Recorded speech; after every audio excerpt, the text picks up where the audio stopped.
मौर्य साम्राज्य के पतन के बाद भारत के राजनीतिक, सामाजिक, आर्थिक और सांस्कृतिक इतिहास में एक नया चरण प्रारंभ होता है।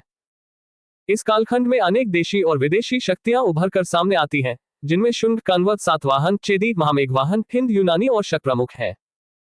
ये युग केवल सत्ता परिवर्तन का नहीं, बल्कि भारतीय सभ्यता की निरंतरता, अनुकूलन और समन्वय का भी प्रतीक है।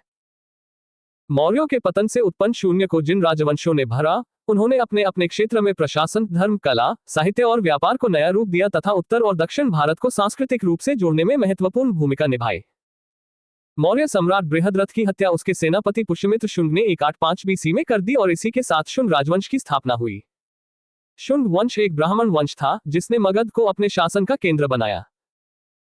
प्रारंभ में राजधानी पाटलिपुत्र रही, जो मौर्य काल से ही प्रशासनिक और सांस्कृतिक दृष्टि से अत्यंत महत्वपूर्ण नगर था, किंतु बाद में विदिशा भी एक प्रमुख केंद्र के रूप में उभरी। पुष्यमित्र शुंग का शासनकाल राजनीतिक संघर्षों से भरा हुआ था, विशेषकर उत्तर पश्चिम से होने वाले हिंद यूनानी आक्रमणों के कारण। यद्यपि यह विवादित है कि उन्होंने इंडो यूनानी शासक मिनांडर को निर्णायक रूप से पराजित किया या नहीं, फिर भी यह निर्विवाद है कि शुंगों ने यूनानी आक्रमणों का सफलतापूर्वक प्रतिरोध किया और मगध की स्वतंत्रता बनाए रखी। इस प्रकार शुंग वंश ने मौर्य साम्राज्य के पतन के बाद उत्तर भारत में राजनीतिक स्थिरता प्रदान की। पुष्यमित्र शुंग वैदिक परंपराओं का समर्थक था। उसने 2 अश्वमेध यज्ञ कराए, जो उसकी सार्वभौमिक सत्ता और वैदिक धर्म के पुनरुत्थान का प्रतीक थे। इन यज्ञों में से एक में महाभाष्यकार पतंजलि के पुरोहित होने का उल्लेख मिलता है, जो इस काल में ब्राह्मणीय बौद्धिक परंपरा की सशक्त उपस्थिति को दर्शाता है। धार्मिक दृष्टि से यह काल बौद्ध धर्म के लिए कुछ हद तक चुनौतीपूर्ण रहा, किंतु यह मानना अतिशयोक्ति होगी कि शुंगों ने बौद्ध धर्म का पुनर्तः दमन किया। वास्तव में भरहुत स्तूप इसका प्रमाण है, जिसका मूल निर्माण अशोक के काल में हुआ था, परंतु शुंग काल में इसके प्रवेश द्वार, वेदिकाएं और अलंकरण जोड़े गए। इससे स्पष्ट होता है कि शुंग शासक बौद्ध स्थापत्य के पूर्ण विरोधी नहीं थे, बल्कि उन्होंने विद्यमान धार्मिक परंपराओं के साथ सह अस्तित्व बनाए रखा। शुंग वंश के बाद कण्व राजवंश का उदय हुआ। शुंग वंश का अंतिम शासक देवभूति एक दुर्बल और विलासी राजा था। 73 ईसा पूर्व में उसके मंत्री वासुदेव ने उसकी हत्या कर सत्ता अपने हाथ में ले ली और कण्व वंश की स्थापना की। कण्व वंश भी ब्राह्मण वंश था, किंतु इसका शासनकाल अपेक्षाकृत अल्प और राजनीतिक रूप से कमजोर रहा। कण्व शासक मगध में अपनी सत्ता बनाए रखने में असमर्थ सिद्ध हुए और अंततः उनका पतन हुआ। कण्व वंश का अंतिम शासक सुशर्मा था, जिसे दक्कन क्षेत्र से उभर रही एक नई शक्ति, सातवाहन वंश के संस्थापक सिमुक ने सत्ता से हटा दिया। इसके साथ ही उत्तर भारत में ब्राह्मण राजवंशों का ये चरण समाप्त हो गया और भारतीय राजनीति का केंद्र धीरे धीरे दक्षिण की ओर खिसकने लगा। सातवाहन राजवंश, जिसे आंध्र वंश भी कहा जाता है, प्राचीन भारत का एक अत्यंत महत्वपूर्ण राजवंश था।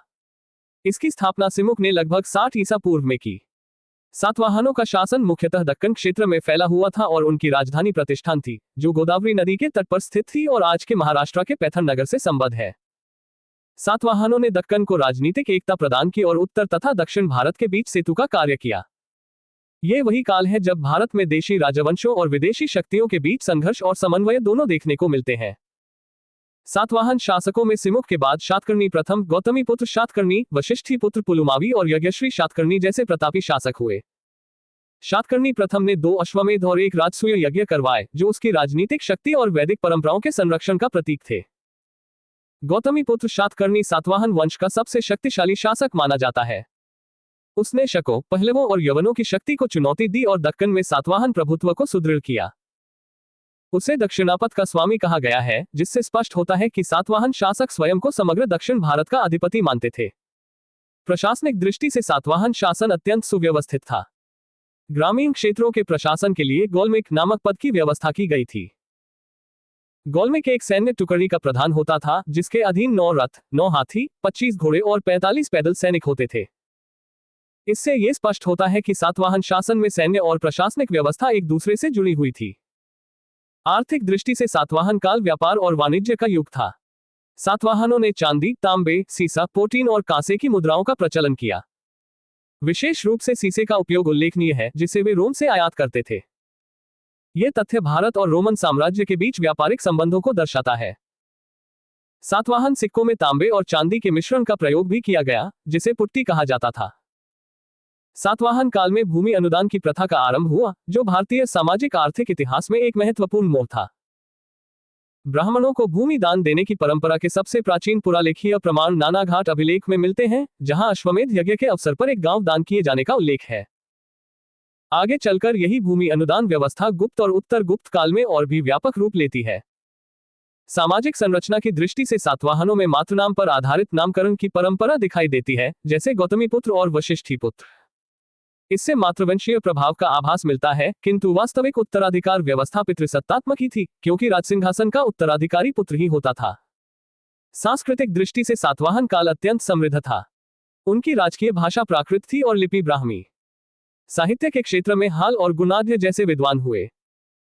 हाल ने प्राकृत भाषा में गाथाष्टशती की रचना की, जो तत्कालीन समाज, प्रेम, ग्राम्य जीवन और मानवीय संवेदनाओं का सजीव चित्र प्रस्तुत करती है।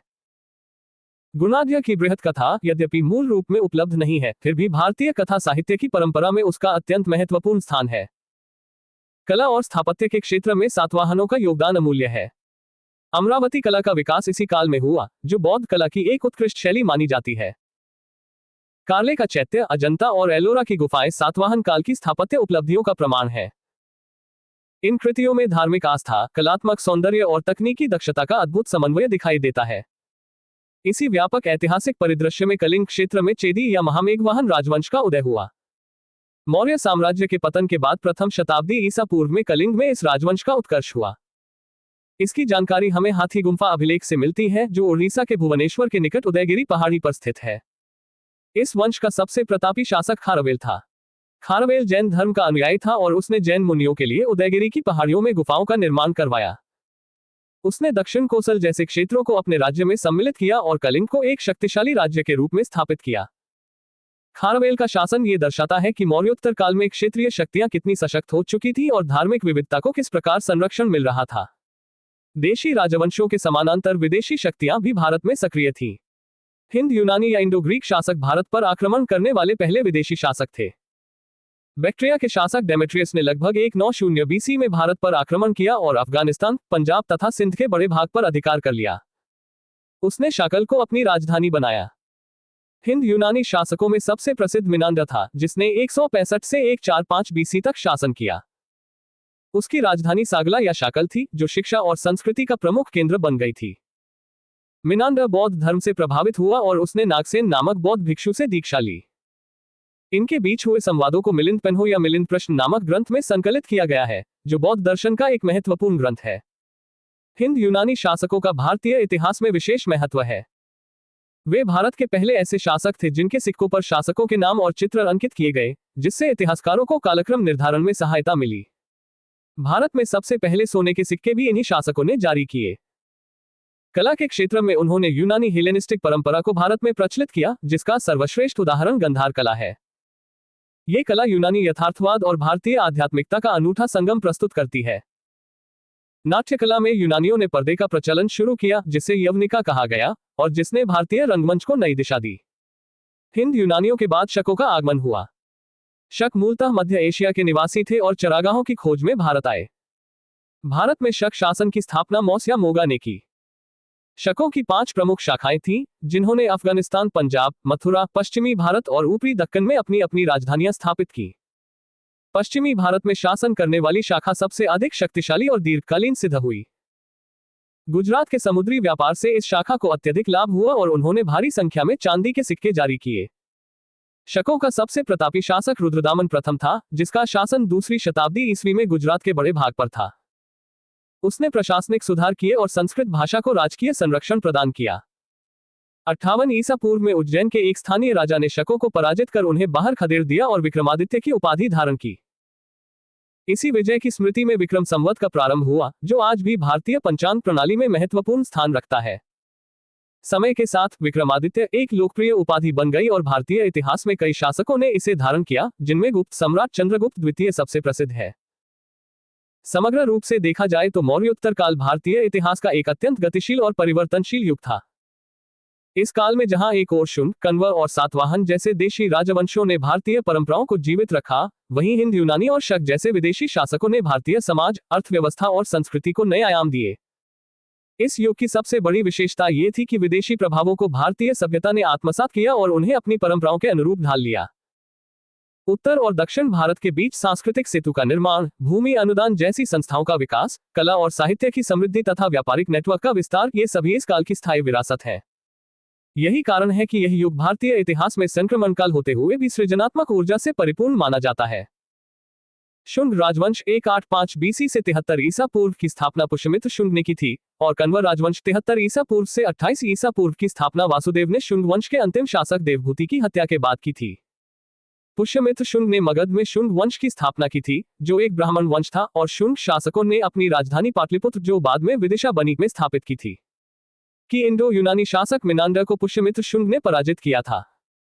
पुष्यमित्र शुंग ने शुंग वंश की स्थापना की थी और उन्होंने इंडो यूनानी आक्रमणों का सफलतापूर्वक प्रतिरोध किया था। पुष्यमित्र शुंग ने 2 अश्वमेध यज्ञ कराए थे, जिनमें से एक के लिए पतंजलि ने पुरोहित का कार्य किया था। भरहुता स्तूप का निर्माण मूलतः अशोक के शासनकाल में हुआ था, लेकिन शुंग वंश के राजा पुष्यमित्र शुंग ने स्तूप के प्रवेश द्वार, रेलिंग और अन्य संरचनाओं का निर्माण करवाया था। शुंग वंश के अंतिम शासक देवभूति थे, जिनकी हत्या 73 ईसा पूर्व में उनके मंत्री वासुदेव ने कर दी थी, जिसके बाद वासुदेव ने कण्व वंश की स्थापना की। कण्व वंश का अंतिम राजा सुशर्मा ही था, जिसे सातवाहन वंश के सिमुक ने सत्ता से हटा दिया था। सातवाहन राजवंश प्राचीन भारत का एक हिंदू राजवंश था। यह वंश दक्षिण भारत में फैला था। सातवाहन राजवंश को आंध्र वंश के नाम से भी जाना जाता है। सातवाहन राजवंश के राजाओं ने विदेशी आक्रमणकारियों से कई युद्ध लड़े। सातवाहन राजवंश के शासनकाल में अमरावती कला का विकास हुआ था। शिमुक ने 60 ईसा पूर्व में सुशर्मा की हत्या कर दी और सातवाहन वंश की स्थापना की। सातवाहन आंध्र वंश शासकों ने अपनी राजधानी प्रतिष्ठान गोदावरी नदी के किनारे में स्थापित की। प्रतिष्ठान महाराष्ट्र के औरंगाबाद जिले में है। शिमुक ने 60 ईसा पूर्व में सुशर्मा की हत्या कर सातवाहन वंश की स्थापना की और सातवाहन शासकों ने अपनी राजधानी प्रतिष्ठान गोदावरी नदी के किनारे, जो कि महाराष्ट्र के औरंगाबाद जिले में है, में स्थापित की। सातवाहन वंश के प्रमुख शासक थे सिमुक, शातकर्णी, गौतमीपुत्र शातकर्णी, वशिष्ठीपुत्र पुलुमावी तथा यज्ञश्री शातकर्णी। सातवाहन वंश के प्रमुख शासकों में सिमुक, शातकर्णी प्रथम, गौतमीपुत्र शातकर्णी, वशिष्ठीपुत्र पुलुमावी और यज्ञश्री शातकर्णी शामिल थे, जिन्होंने दक्कन क्षेत्र पर शासन किया। शातकर्णी ने 2 अश्वमेध तथा 1 राजसूय यज्ञ किया। सातवाहन शासक शातकर्णी प्रथम ने 2 अश्वमेध और 1 राजसूय यज्ञ करवाए थे, जो उनकी शक्ति और प्रभुत्व का प्रदर्शन करते हैं। सातवाहन शासकों के समय के प्रसिद्ध साहित्यकार हाल एवं गुणाढ्य थे। हाल ने गाथाष्टशती तथा गुणाढ्य ने बृहत कथा नामक पुस्तकों की रचना की। सातवाहन शासकों के शासनकाल में हाल ने गाथाष्टशती, प्राकृत में गहा सत्तासई और गुणाढ्य ने बृहत कथा नामक प्रसिद्ध पुस्तकें लिखी, जो भारतीय साहित्य में महत्वपूर्ण योगदान देती हैं। सातवाहन ने चांदी, तांबे, सीसा, सर्वाधिक पोटीन और कांसे की मुद्राओं का प्रचलन किया। सातवाहन अपना सिक्का ढालने में जिस सीसे का इस्तेमाल करते थे, उसे रोम से मंगाया जाता था। सातवाहन शासकों ने चांदी, तांबे, सीसा, सर्वाधिक पोटीन और कांसे की मुद्राओं का प्रचलन किया और सिक्कों में सीसे का उपयोग किया, जिसे वे रोम से मंगाते थे। सातवाहन अपने सिक्कों में तांबे और चांदी के मिश्रण का उपयोग करने के लिए जाने जाते थे। इस मिश्रण को पुट्टी के नाम से जाना जाता था। ब्राह्मणों को भूमि अनुदान देने की प्रथा का आरंभ सातवाहन शासकों ने ही सर्वप्रथम किया।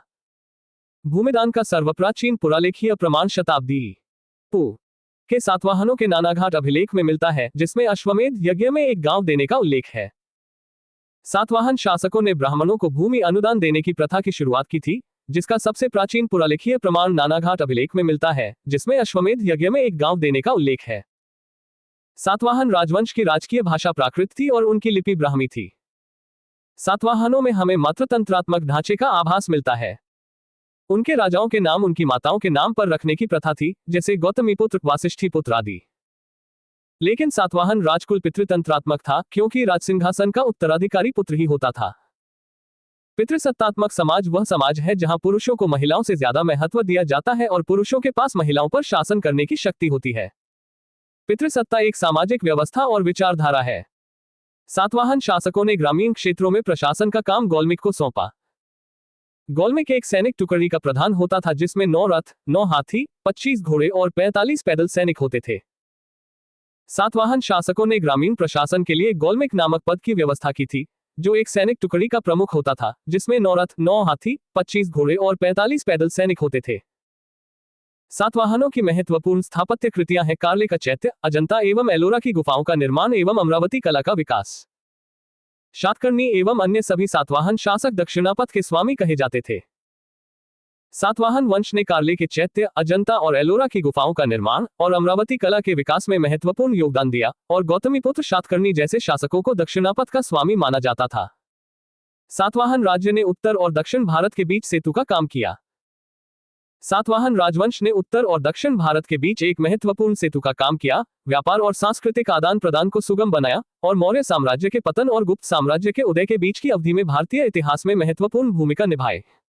दक्षिण पथ शब्द का प्रयोग प्राचीन भारत में विंध्य पर्वत के दक्षिण के क्षेत्रों को निर्दिष्ट करने के लिए किया जाता था। सातवाहनों ने भारतीय इतिहास में महत्वपूर्ण भूमिका निभाए। उन्होंने उत्तरी और दक्षिणी संस्कृतियों के बीच सेतु का काम किया तथा व्यापार और सांस्कृतिक आदान प्रदान को सुविधाजनक बनाया। कलिंग में चेदी राजवंश, जिसे महामेघवाहन राजवंश के नाम से भी जाना जाता है, मौर्य साम्राज्य के पतन के बाद उभरा और खारवेल जैसे शासकों के लिए प्रसिद्ध था, जिन्होंने जैन धर्म को संरक्षण दिया और दक्षिण कोसल को अपने राज्य में शामिल किया। अशोक की मृत्यु के उपरांत संभवतः प्रथम शताब्दी पू में कलिंग में चेदी राजवंश का उदय हुआ। इसकी जानकारी हमें हाथी गुम्फा अभिलेख भुवनेश्वर, उड़ीसा से मिलती है। खारवेल इस वंश का एक प्रतापी राजा था। अशोक की मृत्यु के बाद संभवतः प्रथम शताब्दी ईसा पूर्व में कलिंग में चेदी राजवंश का उदय हुआ, जिसकी जानकारी हाथी गुम्फा अभिलेख से मिलती है। खारवेल इस राजवंश का एक प्रतापी राजा था। खारवेल जैन धर्म का अनुयायी था और उसने जैन मुनियों के लिए उदयगिरी की पहाड़ी में गुफा का निर्माण करवाया था। खारवेल जैन धर्म का अनुयायी था और उसने जैन मुनियों के लिए उदयगिरी की पहाड़ी में गुफाओं का निर्माण करवाया था, जो हाथी गुम्फा शिलालेख में उल्लेखित है। भारत के यवन राज्य यानी हिंद यवन राज्य 200 बीसी से 10 ईस्वी तक के काल में रहे। इन राज्यों का शासन यूनानी मूल के राजा करते थे। ये राज्य भारतीय उपमहाद्वीप के पश्चिमोत्तरी क्षेत्र में फैले थे। भारत पर विदेशी आक्रमणकारियों का क्रम इस प्रकार है: हिंद यूनानी, शक, पहलव और फिर कुषाण। हिंद यूनानी। प्राचीन भारत पर सबसे पहले यूनानियों ने आक्रमण किया था। शक। यूनानियों के बाद शकों ने भारत पर आक्रमण किया। पहलव। शकों के बाद पहलवों ने भारत पर आक्रमण किया। कुषाण। अंत में कुषाणों ने भारत पर आक्रमण किया। सेल्यूकस के द्वारा स्थापित पश्चिमी तथा मध्य एशिया के विशाल साम्राज्य को इसके उत्तराधिकारी एंटियोकस प्रथम ने अक्षुण्ण बनाए रखा। एंटियोकस II के शासनकाल में विद्रोह के फलस्वरूप उसके अनेक प्रांत स्वतंत्र हो गए। एंटियोकस प्रथम, जिसे एंटियोकस आइसोटर भी कहा जाता है, सेल्यूसिड साम्राज्य का एक शासक था, जिसने 281 बीसी से 261 बीसी तक शासन किया और सिकंदर महान के साम्राज्य के विघटन के बाद एक प्रमुख शासक था। बैक्ट्रिया के विद्रोह का नेतृत्व डियोडोट्स प्रथम ने किया था। बैक्ट्रिया पर डियोडोट्स प्रथम के साथ इन राजाओं ने क्रमशः शासन किया: Diodotus II, Euthydemus, Demetrius, Menander, Eucratides, Antialcidas तथा हर्मिक्स। भारत पर सबसे पहले आक्रमण बैक्ट्रिया के शासक डेमेट्रियस ने किया। इसने 190 बीसी में भारत पर आक्रमण कर अफगानिस्तान, पंजाब एवं सिंध के बहुत बड़े भाग पर अधिकार कर लिया। इसने शाकल को अपनी राजधानी बनाई। इसे ही हिंद यूनानी या बैक्ट्रियाई यूनानी कहा गया। भारत पर सबसे पहले आक्रमण बैक्ट्रिया के शासक डेमेट्रियस ने किया था, जिसने 190 बीसी में भारत के अफगानिस्तान, पंजाब और सिंध के कुछ हिस्सों पर अधिकार कर लिया था और शाकल को अपनी राजधानी बनाया था। हिंद यूनानी शासकों में सबसे अधिक विख्यात मिनांडर 165-145 ईसा पूर्व हुआ। इसकी राजधानी शाकल, आधुनिक सियालकोट, शिक्षा का प्रमुख केंद्र था। हिंद यूनानी शासकों में मेनांडर सबसे अधिक विख्यात था, जो बौद्ध धर्म का संरक्षक था और मिलिंद के प्रश्न नामक महत्वपूर्ण बौद्ध ग्रंथ का विषय था। मेनांडर की राजधानी पंजाब, वर्तमान सियालकोट में सागाला में थी। मिनांडर ने नागसेन नागार्जुन से बौद्ध धर्म की दीक्षा ली। इंडो ग्रीक राजा मिलिंद ने बौद्ध भिक्षु नागसेन नागार्जुन से बौद्ध धर्म की दीक्षा ली थी, जो मिलिंदपेन्हो ग्रंथ में वर्णित है। मिनांडर के प्रश्न एवं नागसेन द्वारा दिए गए उत्तर एक पुस्तक के रूप में संग्रहित है, जिसका नाम मिलिंदपेन्हो अर्थात मिलिंद के प्रश्न या मिलिंद प्रश्न है। इंडो ग्रीक राजा मिलिंद और बौद्ध भिक्षु नागसेन के बीच हुए संवाद को मिलिंदपेन्हो अर्थात मिलिंद के प्रश्न नाम से एक बौद्ध ग्रंथ में संकलित किया गया है। हिंद यूनानी भारत के पहले शासक हुए जिनके जारी किए सिक्कों के बारे में निश्चित रूप से कहा जा सकता है कि सिक्के किन किन राजाओं के हैं। हिंद यूनानी भारत के पहले ऐसे शासक थे जिनके सिक्कों पर शासकों के नाम और चित्र अंकित थे, जिससे ये निश्चित रूप से पता चलता है कि सिक्के किन राजाओं के हैं। भारत में सबसे पहले हिंद यूनानियों ने ही सोने के सिक्के जारी किए। भारत में सबसे पहले सोने के सिक्के हिंद यूनानियों इंडो ग्रीक्स ने जारी किए थे, जिन्होंने 2वीं शताब्दी ईसा पूर्व में उत्तर पश्चिमी भारत पर शासन किया था। हिंद यूनानी शासकों ने भारत के पश्चिमोत्तर सीमा प्रांत में यूनान की प्राचीन कला चलाई, जिसे हेलेनिस्टिक आर्ट कहते हैं। भारत में गंधार कला इसका उत्तम उदाहरण है। हिंद यूनानी शासकों ने भारत के पश्चिमोत्तर सीमा प्रांत में यूनानी कला को बढ़ावा दिया, जिसे हेलेनिस्टिक कला कहा जाता है, और गंधार कला इसका एक उत्कृष्ट उदाहरण है, जो ग्रीक और भारतीय कला शैलियों का मिश्रण है। यूनानियों ने पर्दे का प्रचलन आरंभ कर भारतीय नाट्य कला के विकास में योगदान किया। चूंकि पर्दा यूनानियों की देन था, इसलिए वही यवनिका के नाम से प्रसिद्ध हुआ। यूनानियों ने भारतीय नाट्यकला में पर्दे यवनिका का प्रचलन शुरू कर योगदान दिया, जो कि यूनानियों की देन होने के कारण यवनिका नाम से प्रसिद्ध हुआ। यूनानियों के बाद शक आए। शकों की 5 शाखाएं थीं और हर शाखा की राजधानी भारत और अफगानिस्तान में अलग अलग भागों में थी। यूनानियों के बाद शकों ने भारत और अफगानिस्तान के विभिन्न क्षेत्रों पर अपना शासन स्थापित किया। शकों को 5 शाखाओं में विभाजित किया गया था, जिनमें से प्रत्येक की राजधानी अलग अलग जगहों पर थी। पहली शाखा ने अफगानिस्तान, दूसरी शाखा ने पंजाब राजधानी तक्षशिला, तीसरी शाखा ने मथुरा, चौथी शाखा ने पश्चिमी भारत एवं 5वीं शाखा ने ऊपरी दक्कन पर प्रभुत्व स्थापित किया। प्रथम शक राजा मुआ था। शक मूलतः मध्य एशिया के निवासी थे और चरागाह की खोज में भारत आए। शक मूलतः मध्य एशिया के निवासी थे और वे चरागाह और संसाधनों की तलाश में भारत आए थे। भारत में शक शासन का संस्थापक मौसमूस को माना जाता है, जिसे मोगा के नाम से भी जाना जाता है। 58 ईसा पूर्व में उज्जैन के एक स्थानीय राजा ने शकों को पराजित करके बाहर खदेड़ दिया और विक्रमादित्य की उपाधि धारण की। 58 ईसा पूर्व में उज्जैन के एक स्थानीय राजा ने शकों को पराजित कर उन्हें बाहर खदेड़ दिया था और विक्रमादित्य की उपाधि धारण की थी। शकों पर विजय के उपलक्ष्य में 58 ईसा पूर्व से एक नया संवत विक्रम संवत के नाम से प्रारंभ हुआ। उसी समय से विक्रमादित्य एक लोकप्रिय उपाधि बन गई, जिसकी संख्या भारतीय इतिहास में 14 तक पहुंच गई। गुप्त सम्राट चंद्रगुप्त द्वितीय सबसे अधिक विख्यात विक्रमादित्य था। शकों पर विजय के बाद 58 ईसा पूर्व में विक्रम संवत की शुरुआत हुई थी और विक्रमादित्य उपाधि लोकप्रिय हो गई, जो भारतीय इतिहास में 14 शासकों तक पहुंची, जिनमें गुप्त सम्राट चंद्रगुप्त द्वितीय सबसे प्रसिद्ध थे। चक्रवर्ती सम्राट विक्रमादित्य द्वारा प्रवर्तित विक्रम संवत ही हमारा राष्ट्रीय संवत कहलाता है। यह सर्वथा शुद्ध और वैज्ञानिक है। ये हमारी अस्मिता और स्वाधीनता के अनुरक्षण तथा शत्रुओं पर विजय का प्रतीक भी है। इसी संवत के अनुसार ही हमारे सभी धार्मिक अनुष्ठान, तीज त्योहार जैसे होली, दिवाली, दशहरा आदि मनाए जाते हैं। विक्रम संवत, जिसे विक्रमी कैलेंडर भी कहा जाता है, भारतीय उपमहाद्वीप में प्रचलित एक हिंदू पंचांग है, जो ईसा पूर्व 57 में शुरू हुआ था। शकों की अन्य शाखाओं की तुलना में पश्चिम भारत में प्रभुत्व स्थापित करने वाली शाखा ने सबसे लंबे अरसे तक शासन किया। पश्चिम भारत में शकों की विभिन्न शाखाओं में पश्चिमी क्षत्रप वेस्टर्न क्षत्रापास शाखा ने सबसे लंबे समय तक शासन किया, जो लगभग 200 वर्षों तक चला। गुजरात में चल रहे समुद्री व्यापार से यह शाखा काफी लाभान्वित हुई और भारी संख्या में चांदी के सिक्के जारी किए। शकों का सबसे प्रतापी शासक रुद्रदामन प्रथम था, जिसका शासन 130-185 गुजरात के बड़े भाग पर था। इसने काठियावाड़ की अर्धशुष्क सुदर्शन